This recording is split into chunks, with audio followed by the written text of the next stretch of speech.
Praise the lord. ఈరోజు మన లేఖన భాగము యోహాను సువార్త 1వ అధ్యాయము 2వ వచనం ధ్యానం చేసుకుందాం. ఆయన ఆదియందు దేవుని యొద్ద ఉండెను, సమస్తమును ఆయన మూలముగా కలిగెను. ఆమేన్.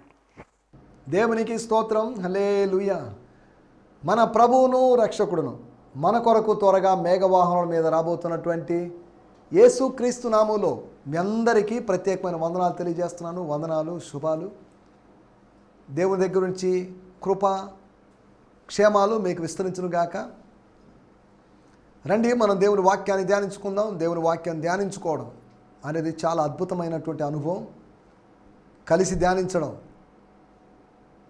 మీ తలంపులు నా తలంపులు అన్నీ కలబోసుకొని వాటిలో బెటర్ వాటిని తీసుకొని ఇంకా బెటర్గా ఆలోచిస్తూ ముందుకెళ్ళడం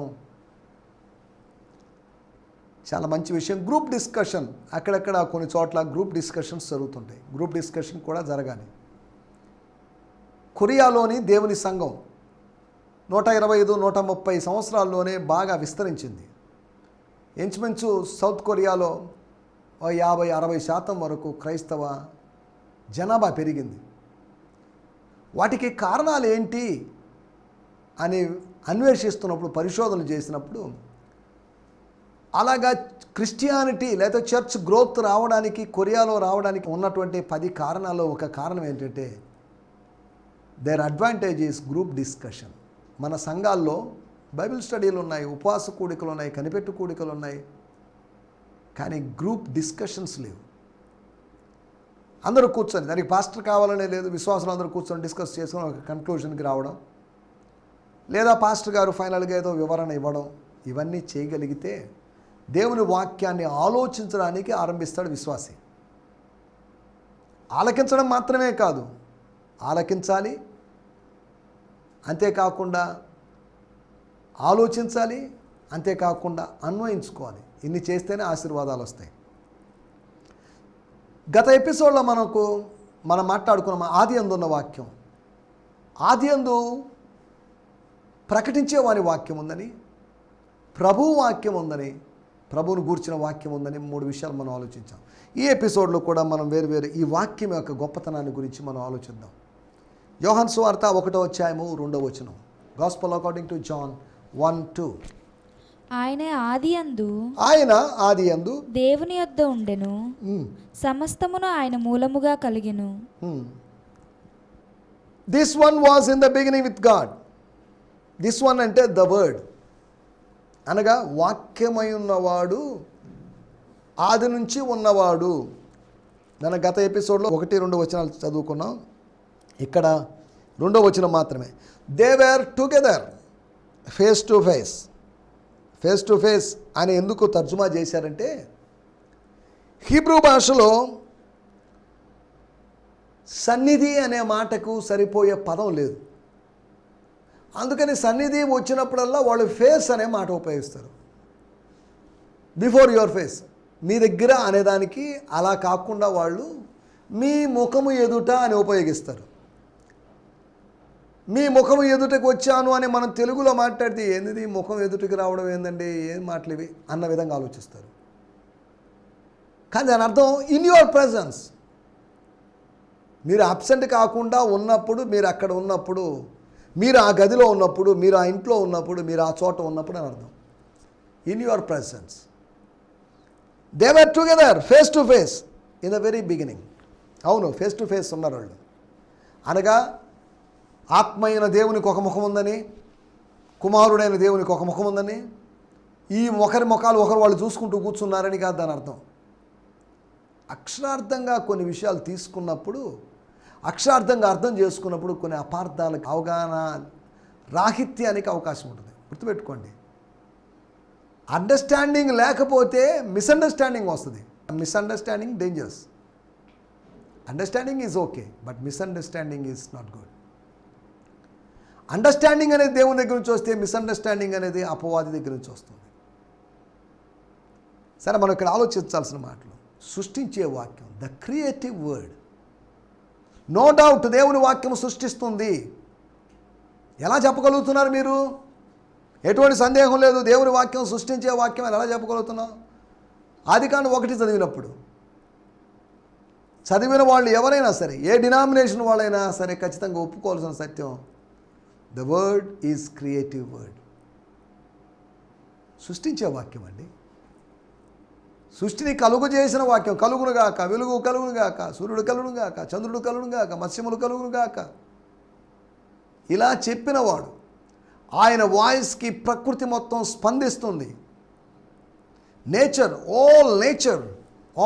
all universe was responding to the creator, the voice of the creator. ఆదామా నీవెక్కడ అన్నాడు. ఎవరబ్బా ఇది, ఎవరితో వాయిస్ ఎక్కడో వినట్టుందే, ఎవరిదై ఉంటుంది? వింటున్నది మొట్టమొదటిసారి. ఎవరు నువ్వు, హూ ఆర్ యూ అని కూడా ఆదాం అడగలేదు. ఈవెన్ ఫస్ట్ టైం వింటున్నప్పటికీ, although he was listening to the voice of God first time in his life, తన జీవితంలో మొట్టమొదటిసారి. తను ఇంతకుముందు కూడా విన్నాడు. ఎలా విన్నాడు? మీరు భూమిని నిండించి ఫలించి విస్తరించండి అనే వాయిస్ విన్నాడు. కానీ ఇప్పుడు ఆ వాయిస్, ఆదికాండం 1వ అధ్యాయంలోని వాయిస్ ప్రశ్న కాదు, ఆ వాయిస్ కూల్గా వచ్చిన వాయిస్. ఆదికాండము 3వ అధ్యాయంలో నువ్వు ఎక్కడున్నావు అని అడిగాడు చూసాడా, ఆ వాయిస్ కూల్గా వచ్చినట్టు వాయిస్ కాదు. అనగా దాని అర్థం ప్రభువు ప్రశాంతతను కోల్పోయాడని కాదు, కలవరపడిపోయి కన్ఫ్యూజ్ అయిపోయి అయోమయానికి గురయ్యాడని కాదు అర్థం. 2 టోన్స్లో, స్వరాల్లో, స్వరం యొక్క స్థాయిలో తేడా ఉంది, గుర్తుపెట్టుకోవాలి. అమ్మా బాగున్నావా అని అడిగేదానికి, బాగలేని వ్యక్తి దగ్గరికి వెళ్ళి బాగున్నావా అనేదానికి తేడా లేదా? తేడా ఉంది. జనరల్ స్టేట్మెంట్ మనం ఆదికాండం 1లో చూస్తే, రెండోది ఒక క్యూరియాసిటీతో ఉన్నటువంటి ఒక క్వశ్చన్ని మనం చూస్తున్నాం. ఆదాం ఎక్కడున్నావు, ఎందుకున్నావు, ఉండాల్సిన అవసరం ఏంటి అన్నట్టుగా ఒక ప్రశ్నలోనే అనేక ప్రశ్నలు దాగి ఉంటాయి. ఒక్క ప్రశ్నలోని, ఒక్క మాటలోనే ప్రశ్నార్థకమైనటువంటి భావాలు ఎన్నో దాగి ఉంటాయి. సరే, దేవునికి స్తోత్రం, హల్లెలూయా. దేవుని వాక్యము సృష్టించే వాక్యం. It creates, it has creative power. జీవ మరణములు నాలుక వశం.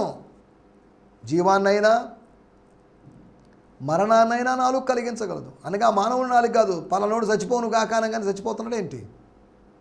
దేవుని వాక్యాన్ని కొద్ది జాగ్రత్తగా ఆలోచించారు. జీవ మరణములు నాలుక వశం అంటే మనుషుని యొక్క నాలుక వశం అని కాదు, అది దేవుని నాలుక వశము.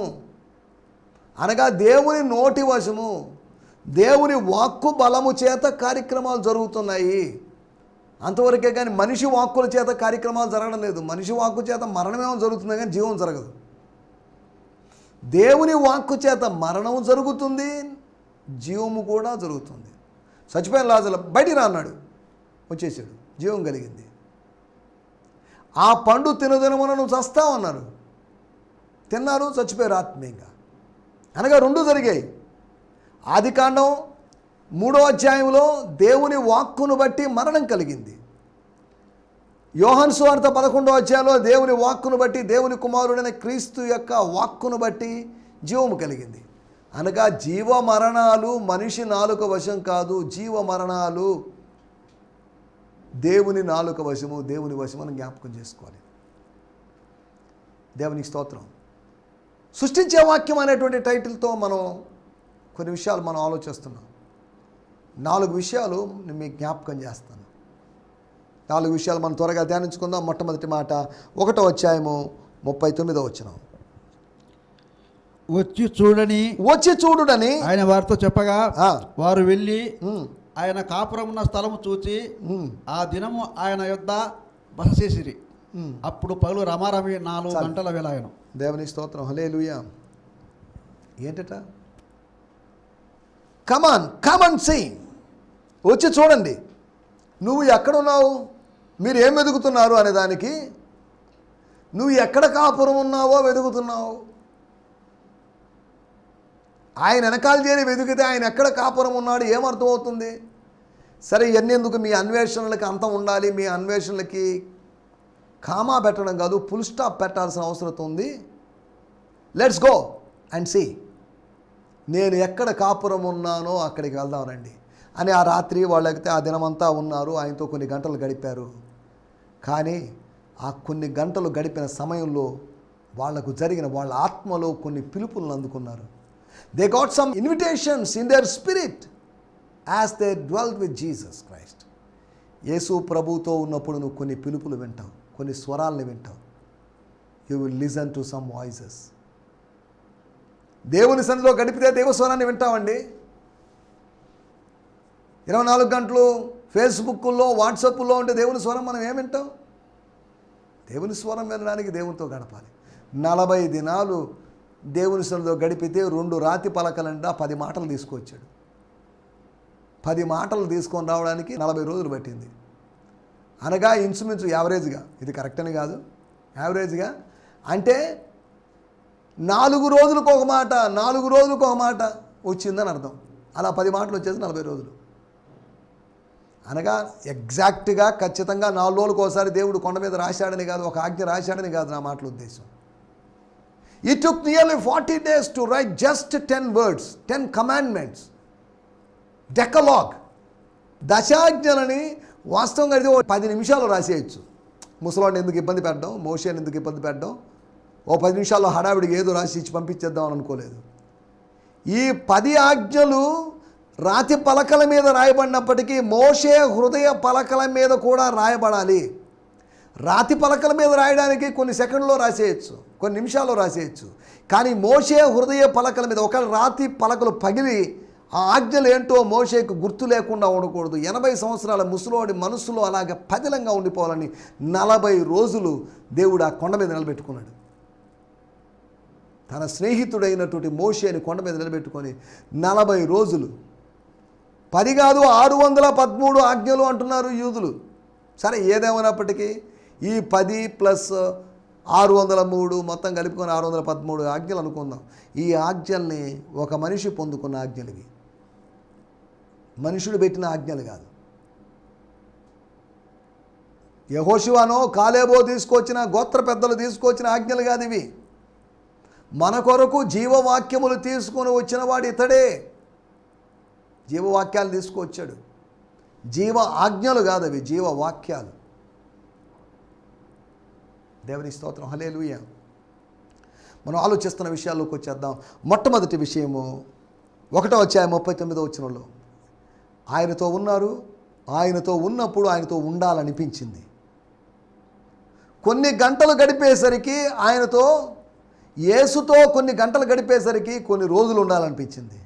యేసుతో కొన్ని రోజులుంటే కొన్ని వారాలు ఉండాలనిపిస్తుంది, కొన్ని వారాలు ఉంటే కొన్ని నెలలు ఉండాలనిపిస్తుంది, కొన్ని నెలలు ఉంటే కొన్ని సంవత్సరాలు ఉండాలనిపిస్తుంది.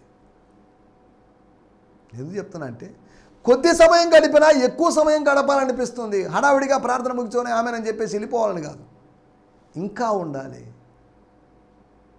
I have to be in the presence of God some more time. This is not sufficient. ఇది సరిపోలేదండి, 1 గంట సరిపోలేదండి, ఇంకో గంట, ఇంకో 2 గంటలు, ఇంకో 3 గంటలు, ఇంకో 3 రోజులు, ఇంకా 4 రోజులు అనేది దేవుని ప్రజల యొక్క ఆశగా ఉండాలి. ఇప్పుడు వీళ్ళు సరే నన్ను వెంబడించారు, నన్ను వెతుకుతున్నారు, నేను ఎక్కడ కాపురం ఉన్నారో తెలుసుకున్నారు, ఓకే బాయ్, మీ అందరికీ వందనాలు, బాయ్ బ్రదర్స్ అని అనలేదు. వాళ్ళు ఆయన్ని వెంబడించారు. అనగా ఆయన ఇంటి యొక్క సౌందర్యాన్ని చూసి, ఇల్లు ఎలా నీట్గా శుభ్రంగా ఉందో దానికి ఆకర్షితులై ఆయన శిష్యులు అయ్యారని కాదు అని అర్థం. యేసుకు అదే తాత్కాలిక నివాసమే కానీ శాశ్వత నివాసమేం కాదు. కానీ ఎందుకో మరి బోధకుని యొక్క నివాసాన్ని గురించి ఆలోచించారు. బోధకుని నివాసంలో తాము నివసించాలనే ఉద్దేశంతో ఆయన ఇంటితో మీకేం పని, ఆయన ఎక్కడుంటే మీకు కాపురం, ఎక్కడుంటే మీకెందుకండి? వాళ్ళు అడిగిన మాట, బోధకుడా నువ్వు ఎక్కడుంటున్నావు? చెప్పింది రూతు, చెప్పింది నయోమితో, అత్తమ్మతో, అత్తమ్మా నువ్వు ఎక్కడుంటే నేను కూడా అక్కడే ఉంటాను. వీళ్ళు కూడా అలాగే. యేసు నయోమి అనుకుందాం, యేసు నయోమి కాదండి, నువ్వు జస్ట్ ఉంటే పోలిక అంతవరకే. మళ్ళీ యేసు నయోమి అన్నారని చెప్పేసి కామెంట్స్ పెట్టేసి మీరు క్రిటిసైజ్ చేయొద్దు. ఆ శిష్యులు రూతులు అనుకుందాం. నువ్వు ఉన్న చోటమే ఉండాలి. గొర్రెపిల్ల ఎక్కడ ఉందో ఆ యాజకులు, ఆ సేవకులు, ఆ పరిశుద్ధులు అక్కడే ఉంటారు. యజమానుడు ఎక్కడుంటాడో దాసులు అక్కడే ఉంటారు. దేవుని స్తోత్రం. కాబట్టి అలాగే ఇప్పుడు నువ్వు ఎక్కడున్నావు కాపురము అనేది పెద్ద ప్రాముఖ్యమైన ప్రశ్నే కాదు. Where are you living, where are you dwelling, where are you staying అనేది ఇంపార్టెంట్ అయిన క్వశ్చన్ కాదు. కానీ వెళ్ళిన తర్వాత వాళ్ళు అక్కడే ఉండిపోవాల్సిన పరిస్థితి వచ్చింది. ఇక వేరొక ఇంటికి వెళ్ళడమో, వేరొక బోధకుని వెతుక్కోవడమో, వేరొక బోధకుని యొక్క కాపురమున్న చోటు చూడాల్సిన అవసరం వాళ్ళకి రాలేదు. One preacher is enough, one teacher is enough, one master is enough. Yesu చాలు. యేసు ఉంటే మనకు వేరొక బోధకుడు అక్కర్లేదు. యేసు ఉంటే మనకు గురువు మనకు అక్కర్లేదు. యేసు ఉంటే మరొక యజమానుడు మనకు అవసరం లేదు. నీవు నాకుండగా లోకంలో ఏది అక్కర్లేదు అని కీర్తనాకారుడు చెప్పిన మాట మనం జ్ఞాపకం చేసుకోవాలి. నంబర్ 1, సృష్టించే వాక్యం. ఆయన వాక్యాన్ని బట్టి శిష్యత్వం పుట్టింది. By his word the concept of discipleship was originated. రండి, వచ్చి చూడండి అనగా ప్రయోగాత్మకంగా, అనుభవపూర్వకంగా తెలుసుకోండి. ఏదో ప్రాక్టికల్ నాలెడ్జ్ కావాలి, అంతే థియరిటికల్ నాలెడ్జ్ గురించి చెప్పడం లేదు. Jesus never encouraged theoretical knowledge, but he encouraged the experiential, లేకపోతే నాలెడ్జ్, అనుభవపూర్వకమైనటువంటి జ్ఞానం. That's powerful. ప్రాక్టికల్స్ క్లాస్ రూమ్లో కూర్చొని ఆ పుస్తకాలు తిరిగేసి, ఆ పేజీలు తిరిగేసి చేసాం, ఓకే. బట్ ప్రాక్టికల్స్ చేసాం చూడండి. అక్కడ ఏదో కెమికల్ని కలుపుతున్నప్పుడు ఏదో ఇబ్బంది కలిగి, ఏదో స్మోక్ వచ్చి ఏదో ఇబ్బంది అయ్యి. థియరీ లెసన్లో ఇవి జరగలేదు, ప్రాక్టికల్ లెసన్లో జరిగింది. ప్రాక్టికల్ ఒక విధంగా చెప్పాలంటే థియరీ కన్నా కష్టమైంది, కానీ practical is more blessing than theory. సరే, దేవునికి స్తోత్రం, హల్లెలూయా. మనం ఇక్కడ ఆలోచిస్తున్న విషయాలు, ఒకటి సృష్టించే వాక్యం. It's a creative word. It created discipleship. ప్రభా, ఇక మేము నీతో ఉంటాం. You want to be with you. నీ వెనకాలే ఉంటాం. నీకెవరు శిష్యులు లేరేమో. మా యోహాన్ గారికి, యోహానయ్య గారికి, యోహాన్ పాస్టర్ గారికి ఎంతమంది శిష్యులు? నీకు లేరేమో. We want to be your first disciples. ఒక మాటను బట్టి, ఒక సూక్తిని బట్టి, స్వర్గం నుంచి పంపబడిన ఒక వ్యక్తి చెప్పినట్టు ఒక మాటను బట్టి శిష్యత్వం ఏర్పడింది. Creative word causes discipleship. రెండో మాట మనం ఆలోచిద్దాం. 1వ అధ్యాయము 42వ వచనం. యేసునొద్దకు అతని తోడుకొని వచ్చి మెస్సియా అను మాటకు అభిషిక్తుడని అర్థము. యేసు అతని వైపు చూచి నీవు యోహాను కుమారుడవైన సీమోనువు, నీవు కేఫా అనబడదువని చెప్పెను. కేఫా అను మాటకు రాయి అని అర్థము. దేవుని స్తోత్రం, హల్లెలూయా. ఇక్కడ రాయబడుతున్న మాటలు నేను చదువుతున్నాను. 1వ అధ్యాయము 42వ వచనం. Then Andrew brought Simon to meet Jesus. When he gazed upon Andrew's brother, he prophesied to him. ఆయన చెప్పాడని కాదు, ఆయన ప్రవచించాడు అని ఈ తర్జుమాలో ఉంది. You are Simon and your father's name is John. But from now on, everyone will call you Cephas, which means Peter the rock. He prophesied to him. ప్రవచించి చెప్పాడు. ఇక నువ్వెవరో తెలుసా? ఎవరో అన్నారు సిమియోన్, లేకపోతే సీమోన్ అనే మాటకి వినడం అనే అర్థం రెల్లు అనే అర్థం ఉందట. అనగా గాలికి కదలాడేటువంటి ఊగే రెల్లు. కానీ ఇప్పుడు ప్రభువు చెప్తున్నాడు, రెల్లు కాదు, ఆయనకి కావాల్సిన రాయి కావాలి. రెల్లును రాయిలాగా చేయాలనుకుంటున్నాడు. ఊగేటువంటి అనుభవం, చంచలమైనటువంటి అనుభవంలో నువ్వు ఉన్నట్లయితే అచంచలమైన విశ్వాసంతో నువ్వు ఉండాలనే ఉద్దేశంతో నిన్ను రాయిలాగా మార్చాలి. అంటే నిన్ను రాయిలాగా చేయడం అని కాదు. రాయి అంటే ఏం పని చేయకుండా ఒక చోట కదలకుండా పడవేయబడిన దానిలాగా ఉండడము అని కాదు దాని అర్థం. ఫస్ట్ సారే చూశాడు. ఇంతకుముందు చూశాడు లేదో మరి మనకు తెలియదు. ఫస్ట్ సారే అంటున్నాడు, మీ నాన్న ఎవరో తెలుసు, నాకు నీ పేరేంటో నాకు తెలుసు, కానీ ఇక రాబోయే రోజుల్లో నువ్వు ఎలా ఉంటావు అనేది కూడా చెప్పాడు. యవన కాలంలో పేతురు ఎలా ఉన్నాడో, ముసలితనంలో ఎలా ఉన్నాడో పేతురు అని పేతురు గురించి చెప్పేశాడు. He knows everything's. నీ గతాన్ని, నీ భవిష్యత్తును, నీ వర్తమాన కాలాన్ని సమానంగా ఎరిగినట్టు దేవుడు. భవిష్యత్తు గురించి కొద్దిగా తెలుసని కాదు, భూతకాలం నుంచి కొద్దిగా తెలుసని కాదు. He knows everything about you. He knows about your future, past and present. దేవుని స్తోత్రం. రెండోది, సృష్టించే వాక్యం ఒక శ్రేష్టమైన నామాన్ని అనుగ్రహించింది. ప్రకటన గ్రంథంలో మనకు తెలిసిన విషయం 2వ అధ్యాయంలో, జయించువానికి ఒక తెల్ల రాతినిత్తును, ఆ తెల్ల రాతి మీద కొత్త పేరున్నది, అది పొందిన వానికే కానీ మరెవరికి తెలియదు. New name, new identity. పేతురుకు ఒక కొత్త పేరు అంటే దాని అర్థం పేతురు కొత్త పేరు కోసం ఆశించి ప్రభు దగ్గరికి రాలేదు, కానీ తన దగ్గరికి పంపబడిన తీసుకొని రాబడిన పేతురుకు ప్రభు ఒక శ్రేష్టమైన పేరుని ఇచ్చాడు, అనగా న్యూ క్యారెక్టర్ని ఇచ్చాడు. దేవుని స్తోత్రం, హల్లెలూయా. పేరు మారవడం అంటే దాని అర్థం అదే. పేరు మారవడం అంటే జీవితం మారిందని అర్థం. మనం ఆలోచిస్తున్న విషయం, సృష్టించే వాక్యం ఒకటి శిష్యత్వాన్ని పుట్టించింది, రెండవది సృష్టించే వాక్యం శ్రేష్టమైన పేరునిచ్చింది. మూడో విషయాన్ని నేను మీకు జ్ఞాపకం చేస్తాను. 1వ అధ్యాయము 50 మరియు 51. అందుకు యేసు ఆ అంజూరపు చెట్టు క్రింద నిన్ను చూచిదనని నేను చెప్పినందువలన నమ్ముచున్నావా? నీవు నమ్ముచున్నావా? వీటికంటే గొప్ప కార్యములు చూతువని అతనితో చెప్పాను. మరియు ఆయన మీరు ఆకాశము తెరవబట్టయు దేవుని దూతలు మనిషి కుమారుని పైగా ఎక్కుటయును దిగుటయును చూతురని మీతో నిశ్చయముగా చెప్పుచున్నాను అనెను. దేవునికి స్తోత్రం, హల్లెలూయా. ఏం చెప్తున్నాడు? Jesus answer, do you believe simply because I told you I saw you sitting under a fig tree? You will experience even more impressive things than that. I prophesy to you eternal truth from now on. You all will see an open heaven, gaze upon the Son of Man like a stairway reaching into the sky, with the messengers of God climbing up and down upon him. మళ్ళీ ఇక్కడ he was prophesying, ప్రవచిస్తున్నాడు. పేతురుతో ప్రవచనం, నతనీయేలుతో ప్రవచనం.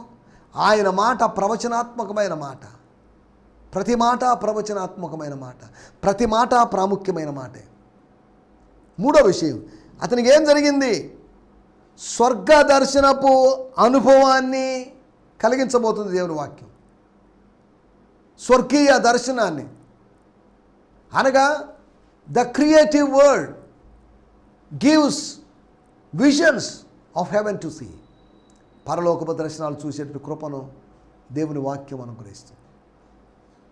అనగా దాని అర్థం, వాక్యము ఒక వ్యక్తి యొక్క, విశ్వాస యొక్క, పరిశుద్ధుని యొక్క నేత్రములు తెలిస్తే, అనగా వెలిగిస్తే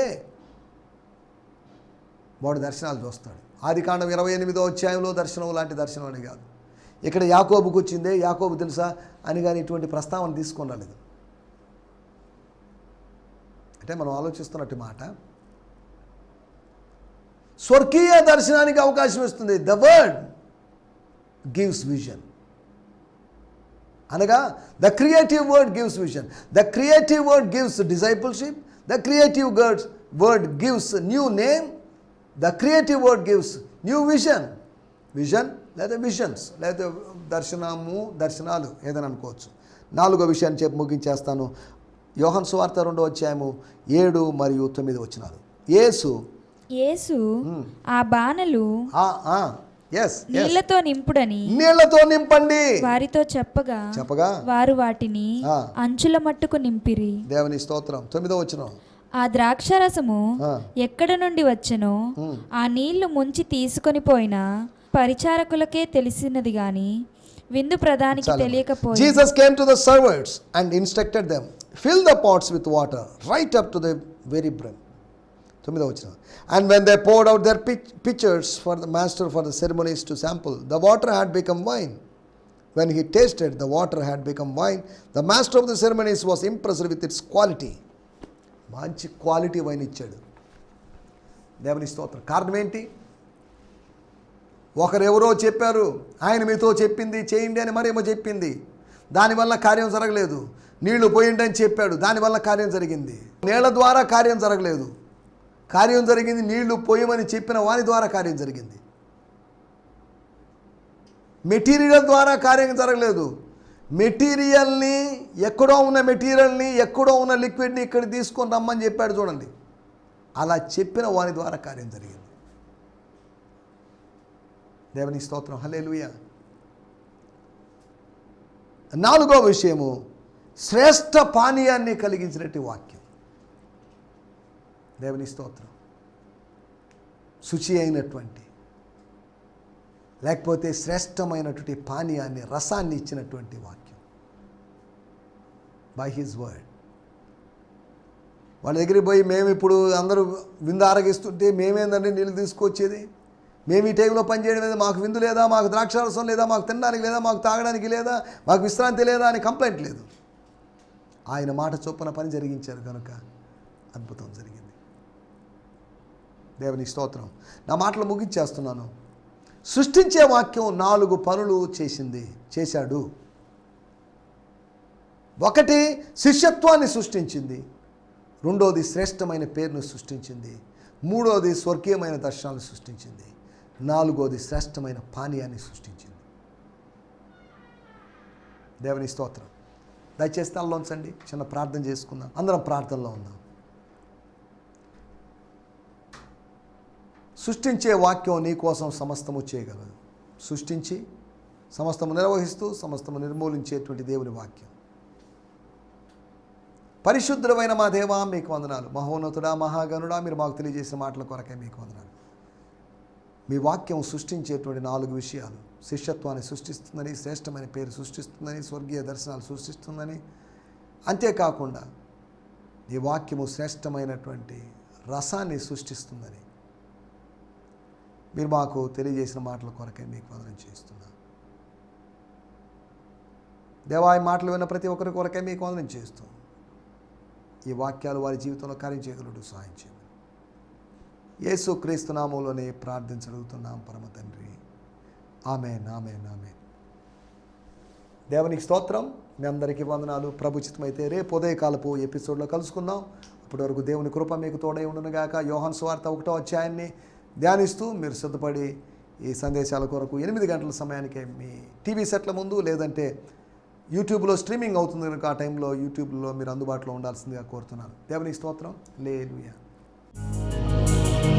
ఈ సందేశము మీకు ఆశీర్వాదకరంగా ఉందని నమ్ముచున్నాము.